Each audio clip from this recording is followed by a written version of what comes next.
जिल्हा परिषद शिक्षण विभागांतर्गत जलशक्ती विज्ञान या उपक्रमाअंतर्गत आजच्या प्रयोगाचे नाव आहे पाण्याचा पृष्ठीय ताण तपासणी।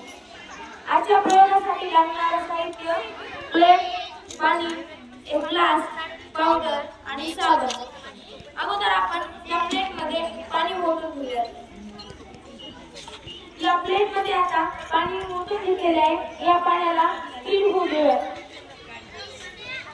हे पाणी आता स्टीम झालेले आहे। त्यानंतर आपण या पाण्यावर पावडर टाकून घेऊया।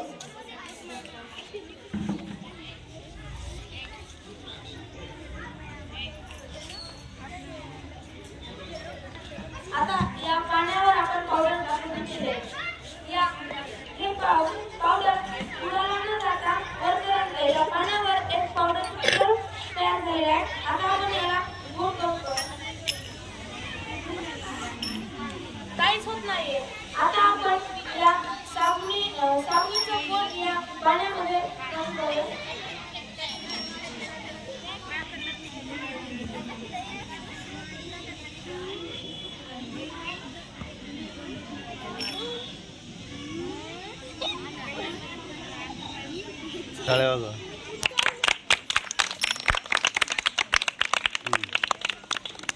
जेव्हा आपण या पावडरच्या पाण्यामध्ये साबण बुडवली तेव्हा हे पावडरचा थर भाजला गेला।